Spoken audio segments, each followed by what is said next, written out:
Os 3 clubes militares, que reúnem militares reformados do Exército, da Marinha e da Aeronáutica, emitiram uma nota conjunta sobre o 31 de março, embora o comandante do Exército tenha evitado mencionar a data. Segundo fontes da velha imprensa, o atual comandante afirmou que punirá militares que tenham comemorado a data. Na nota divulgada pelos 3 clubes, intitulada O Lugar do 31 de março de 1964, a Comissão Interclubes Militares aponta: a Contra-Revolução de 31 de março de 64 pertence à história e não à política. Ela contou com amplo apoio dos diversos segmentos da sociedade e promoveu grandes reformas nos campos político, econômico, psicossocial e militar, que modernizaram o país, dando-lhe relevância internacional e consistência institucional. Ouça a nota dos 3 clubes militares. Comissão Interclubes Militares, o lugar do 31 de março de 1964. A Contra-Revolução de 31 de março de 1964 pertence à história e não à política. Ela contou com amplo apoio dos diversos segmentos da sociedade e promoveu grandes reformas nos campos político, econômico, psicossocial e militar, que modernizaram o país, dando-lhe relevância internacional e consistência institucional.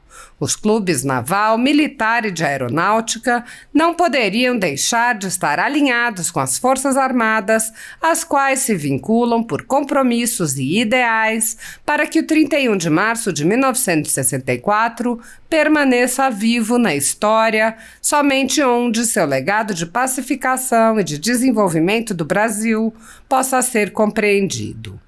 Como associações que congregam oficiais das Forças Armadas, alguns dos quais cumpriram o seu dever, enfrentando a agressão da União das Repúblicas Socialistas Soviéticas e de sua franquia cubana ao Brasil, os clubes naval, militar e de aeronáutica continuarão a participar da vida nacional, como fizeram na abolição da escravatura, na proclamação da República, no fim das eleições ilegítimas da República Velha, na questão do petróleo e continuam a fazer no acompanhamento permanente da situação nacional, repudiando toda e qualquer forma de autoritarismo e arbítrio que se pretenda impor à nação.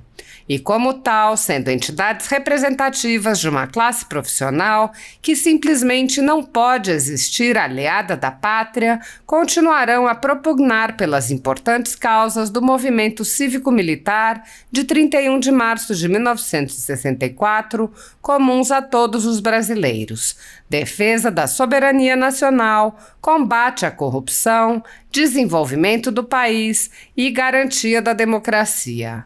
Portanto, decorridos 59 anos, os clubes naval, militar e de aeronáutica encontram-se no mesmo lugar histórico do 31 de março de 1964, animados de sã camaradagem, confiantes nas Forças Armadas e certos do destino de grandeza do Brasil. É onde estão neste 31 de março de 2023 e de onde não se afastarão.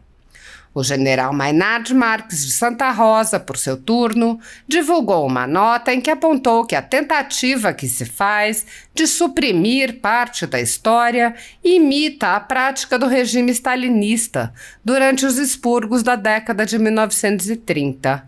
O general lembrou o contexto da época e comparou: passado o ciclo revolucionário, a ausência de um projeto de futuro deu espaço às políticas errantes de cunho populista que vem transformando o nosso país em uma autarquia clientelista de fundo fascista. Ouça a nota do general Maynard Marques de Santa Rosa. 31 de março de 1964, patriotismo, decisão e coragem. A memória de 1964 permanece tão presente quanto reprimida pela insegurança dominante. A tentativa que se faz de suprimir parte da história imita a prática do regime stalinista durante os expurgos da década de 1930. Provado está que uma ideia só pode ser superada por outra ideia melhor. E ainda não há substituto para o ideário de 1964, que começou com o movimento tenentista dos anos 1920, ficou represado no Estado Novo e desaguou no dia 31 de março, concretizando o anseio por um país soberano, moderno e próspero, uma sociedade livre, justa e fraterna. A instabilidade política no Brasil intensificou-se após o suicídio de Getúlio Vargas em 24 de agosto de 1954. Entre 1956 e 1961, a habilidade de JK proporcionou ao PSD um oásis de governabilidade fugaz que se extinguiu com a transferência do poder para a UDN. A renúncia de Jânio Quadros, em 25 de agosto de 1961, abriu a caixa de Pandora da crise. O hiato parlamentarista entre 1961 e 1963 aplacou as expectativas do que viria a tomar corpo após o plebiscito de 6 de janeiro de 1963, quando um presidente fraco e errático buscou apoio em partidos filiados ao movimento comunista internacional que lhe impuseram a agenda temerária das reformas de base na lei ou na marra. A crise institucional de cúpula, em sincronia com as pressões de base estudantil e sindical, paralisou a economia do país e determinou a queda do governo João Goulart.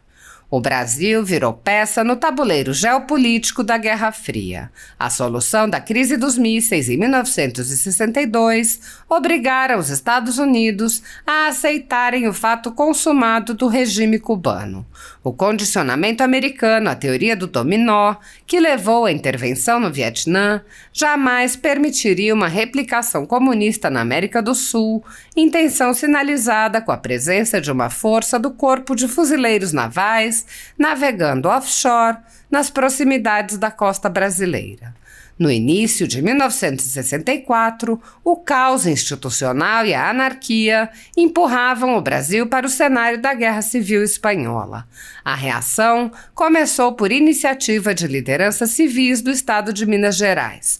Os chefes militares da época não se omitiram de assumir os riscos inerentes ao desafio e agiram com coragem moral e decisão, afastando a ameaça. Em 15 de abril de 1964, o Marechal Castelo Branco foi empossado na presidência pelo Congresso Nacional sob a plena vigência da Constituição de 46. Graças ao planejamento estratégico, a economia teve um crescimento contínuo e sem precedente, a despeito da subversão comunista e das crises do petróleo de 1973 e 1978. Em 20 anos, o Brasil saltou do 47º para o 8º lugar no ranking mundial. Passado o ciclo revolucionário, a ausência de um projeto de futuro deu espaço às políticas errantes de cunho populista que vem transformando nosso país em uma autarquia clientelista de fundo fascista.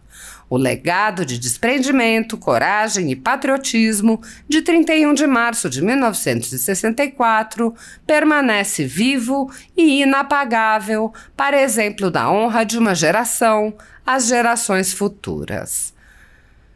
Na tribuna da Câmara, o deputado Cabo Gilberto ponderou sobre a data, rebatendo ataques feitos por parlamentares da extrema esquerda. O deputado apontou que o governo Lula e seus asseclas defendem ditaduras e relembrou alguns fatos históricos. Ele afirmou: a população brasileira, como disse o Roberto Marinho, fundador e dono da Globo, que Deus o tenha, em 1984, meus amigos, as Forças Armadas salvaram o Brasil naquele momento de uma verdadeira ditadura e derramamento de sangue. Está na história. O deputado General Girão, por sua vez, afirmou: as Forças Armadas foram empregadas com a população, com a mobilização da população, das famílias nas ruas. Então, o movimento de 31 de março foi um movimento cívico-militar que mobilizou toda a nação e impulsionou as Forças Armadas sem dar condição de reação a um governo que perdesse a autoridade moral e o respeito da nação. Este é o grande perigo. Um ministro não pode perder o respeito da nação. Um presidente não pode perder o respeito da nação. As Forças Armadas, então, em 1964, cortaram esse mal pela raiz. A ditadura da toga segue firme e forte. O Brasil tem hoje presos políticos e jornais, parlamentares e influenciadores censurados. A Folha Política tem toda a sua receita, gerada desde 1º de julho de 2021, confiscada por uma canetada do ministro Luiz Felipe Salomão, ex-corregedor do TSE, com o aplauso e o respaldo dos ministros Luiz Roberto Barroso, Alexandre de Moraes e Edson Fachin. Todos os rendimentos de mais de 20 meses de trabalho do jornal estão sendo retidos sem justificativa jurídica. Anteriormente, a Folha Política teve sua sede invadida e todos os seus equipamentos apreendidos a mando do ministro Alexandre de Moraes. Mesmo assim, a equipe continuou trabalhando como sempre, de domingo a domingo, dia ou noite, para trazer informação sobre os 3 poderes e romper a espiral do silêncio imposta pela velha imprensa, levando informação de qualidade para todos os cidadãos e defendendo os valores, as pessoas e os fatos excluídos pelo mainstream, como o conservadorismo e as propostas de cidadãos e políticos de direita. Se você apoia o trabalho da Folha Política e pode ajudar a evitar que o jornal seja fechado pela ausência de recursos para manter sua estrutura, cumprir seus compromissos financeiros e pagar seus colaboradores, doe qualquer valor à empresa Raposo Fernandes por meio do Pix, cujo QR Code está visível na tela, ou por meio do código ajude@folhapolitica.org. Caso não utilize Pix, há a opção de transferência bancária para a conta da empresa Raposo Fernandes, disponível na descrição deste vídeo e no comentário fixado no topo.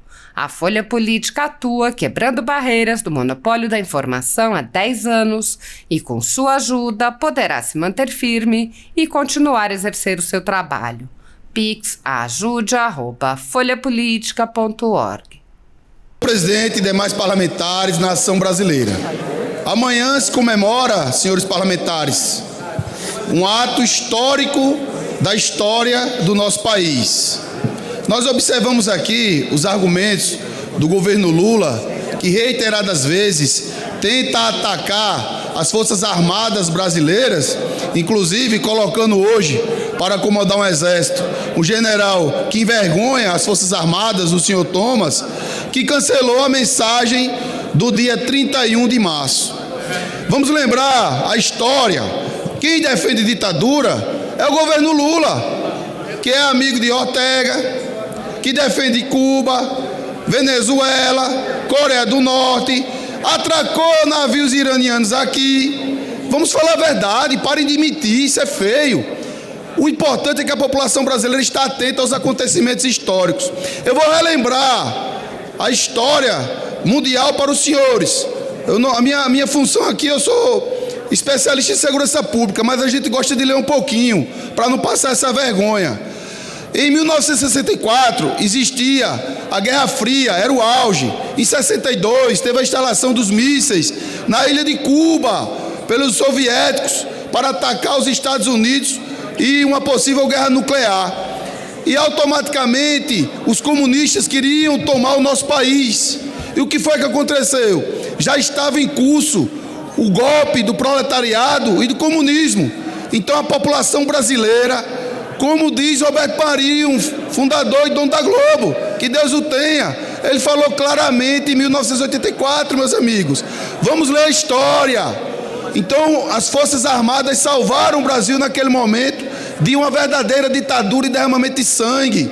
Está lá na história. E esse Congresso aqui aprovou, no dia 1º, dia 2 de abril, a vacância do vago do presidente da República, com base na Constituição. Vão ler a história, pelo amor de Deus. E no dia 11 de abril, esse Congresso aqui aprovou e elegeu indiretamente o Marechal Castelo Branco. Essa é a história. Senhor presidente, muito obrigado. Gostaria que as nossas palavras tivessem eco na voz do Brasil. Meu pronunciamento de hoje, somente fazendo um comentário sobre o que falou a deputada Bia Kicis, realmente esse ministro da Justiça nos envergonha, e isso é lamentável. E ele precisa ser chamado de novo aqui. Mas o meu pronunciamento de hoje é em relação ao dia de amanhã, dia 31 de março de 2023. O movimento cívico-militar de 31 de março de 1964 deve ser analisado no contexto da Guerra Fria entre os Estados Unidos e a União das Repúblicas Socialistas Soviéticas, uma disputa pelo poder hegemônico global. O conflito foi indireto, pois as manobras principais não eram no campo militar, e sim nos campos político, econômico, científico, tecnológico e sociocultural, com intenso emprego das operações psicológicas e da propaganda do sistema capitalista pelos Estados Unidos e do socialista pela União Soviética. As bases para o progresso e o bem-estar das nações eram o liberalismo econômico e a democracia. A visão predominante naquela época da sociedade brasileira alinhava-se à norte-americana, com adaptações, admitindo uma grande participação do Estado na economia, o que não é mais a realidade hoje no mundo todo, é o liberal. Nos anos de 1950, a União Soviética mantinha matriz do modelo soviético de promoção desse movimento comunista. Passou a priorizar a via pacífica para tomar o poder. A estratégia era a subversão e o objetivo era a tomada do poder. A luta armada era uma alternativa, como golpe final do processo revolucionário, se fosse preciso. Nos anos de 1960, as instituições não eram maduras e fortes para sustentar a democracia, abalada por várias crises políticas militares desde 1922. Na verdade, de 1922 a 1964, houve 16 crises militares. Crises políticas no país, onde chefes militares envolvidos na política partidária arrastavam parte da tropa num Brasil imaturo para a democracia. Essa é uma verdade que precisa ser dita, e eu tenho publicado vídeos de alguns jornalistas que defendem o compromisso com a verdade. A situação político-social prenunciava um conflito com potencial para desaguar numa guerra civil de cunho revolucionário. O presidente, na época, João Goulart, estava comprometido sim, e o PCdoB falava que o slogan deles era reforma na lei ou na marra. A quebra da hierarquia e da disciplina, com reuniões, com praças, feitas pelo presidente da República, sem a presença dos seus comandantes imediatos, nos preocupava naquela época, e hoje também voltou a nos preocupar. As Forças Armadas foram o motivo de serem empregadas com a população, a mobilização da população, das famílias nas ruas. Então, o movimento de 31 de março foi um movimento cívico-militar que mobilizou toda a nação e impulsionou as Forças Armadas sem dar condição de reação a um governo que perdera a autoridade moral, só para concluir, senhor presidente, o governo que perder a autoridade moral e o respeito da nação. Esse é o grande perigo. O ministro não pode perder respeito da nação, um presidente não pode perder respeito da nação. As Forças Armadas, então, em 1964, cortaram esse mal pela raiz. Fica a pergunta: os familiares gostariam de perder seus entes queridos se tivessem sido empregados para enfrentar a luta armada? É muito preocupante e a gente precisa, sim, exaltar a democracia do Brasil. Muito obrigado. Senhor presidente, senhoras senadoras, senhores senadores, que o Brasil precisa de paz para que os brasileiros vivam e trabalhem, não resta dúvida. A dúvida vem do governo, o que ele pretende e aonde quer chegar. A raiva não é, nem nunca será a boa conselheira. Por isso é de suma importância que o senhor presidente da República entenda a sua responsabilidade e lidere sua equipe na busca das soluções para os problemas que ainda persistem. A conjuntura internacional apresenta-se fluida, caracterizando um antagonismo geopolítico e econômico-tecnológico, onde tudo indica chegará ao fim o ciclo iniciado ao final da Segunda Guerra Mundial. Entretanto, senadoras e senadores, não vim aqui falar do governo, mas sim do papel das Forças Armadas na evolução política do Brasil. Ao contrário dos que insistem em tirar o 31 de março do seu lugar, que é a história, os militares aprenderam com ela. A revolução que se iniciou por causa de um problema militar, a indisciplina e a subversão nos quartéis, terminou com a grande contribuição militar para a estabilidade política do país. A despolitização das Forças Armadas, a estruturação da sua doutrina de preparo e emprego e definitivamente a profissionalização dos seus quadros. A mensagem foi clara: os políticos não teriam mais o seu general para resolver os impasses que criavam. As Forças Armadas não ficam contra o povo, reprimindo manifestações pacíficas que não contrariem a lei, por mais deslocadas no tempo e no objeto que sejam. As Forças Armadas não afrontam autoridades e instituições, por maior que sejam os conflitos e tensões dos momentos de crise. E as Forças Armadas sempre estarão a serviço do Estado brasileiro e de seus objetivos nacionais permanentes: integridade do território, integridade do patrimônio, democracia e paz social. Objetivos esses que foram sintetizados pelos constituintes na missão constitucional delas: defesa da pátria, garantia dos poderes constitucionais e, por iniciativa de qualquer um deles, a garantia da lei e da ordem. De uma contingência engendrada pela história, que foi a intervenção no processo político em 31 de março de 64, para conter a subversão armada, a violação da soberania nacional, a anarquia institucional, a eclosão da guerra civil e o caos social, as Forças Armadas sustentaram, com o apoio da sociedade e a participação de algumas das melhores inteligências do país, um regime que empreendeu as maiores reformas de sua história, as quais lhe deram outra estatura, mesmo em meio aos enormes desafios. As Forças Armadas são partícipes inevitáveis da evolução política do Brasil. Um processo a que não faltaram acidentes, tropeços e retrocessos. Pode-se dizer que a caminhada para a verdadeira democracia no país se iniciou ao término da Segunda Guerra Mundial, com a derrubada do Estado Novo, tanto pelos primeiros passos efetivos para o desenvolvimento econômico, como pela restauração das liberdades individuais, das eleições em todos os níveis e das prerrogativas dos entes federativos. Restauração democrática que, no entanto, faltou no regime da mais liberal das constituições brasileiras, a de 1946, que não teve consistência institucional para lidar com um país que tinha que sair do atraso, que mal sabia como conduzir eleições e, muito menos, fechar as contas das finanças públicas. Dos 4 presidentes eleitos, apenas 2 concluíram os mandatos, sendo que os vices dos 2 outros também não o conseguiram. O ocaso daquilo que os historiadores chamam de Quarta República, que foi de 46 a 64, foi uma triste combinação de bancarrota financeira, inflação descontrolada, grevismo político e aberto conflito entre o Executivo e o Congresso. O regime de 64 não pode ser julgado pelo autoritarismo que caracterizou não apenas ele, mas boa parte da política brasileira no século XX. Deve sê-lo pelo legado. O reformismo autoritário da denominada Quinta República, que durou de 64 a 85, tinha princípio, meio e fim, em todas as acepções. Como regime de exceção que se assumiu como tal desde o início, em nome de uma excepcionalidade revolucionária que se auto-justificava, ele tinha por grande objetivo criar as condições para que as instituições políticas, econômicas e sociais que construía ou reformava funcionassem na plenitude democrática. E conseguiu.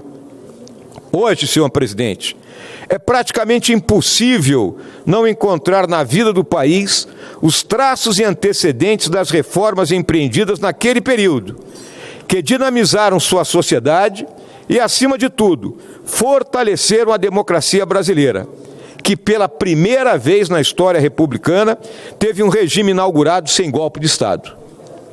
Os militares brasileiros conhecem muito bem o seu papel nessa democracia, fruto de suas origens, sua formação e pela história. Quem parece não conhecer são os que, achando-se donos da história, pretendem dirigir o país com os olhos no retrovisor. É para frente que se anda. Muito obrigado.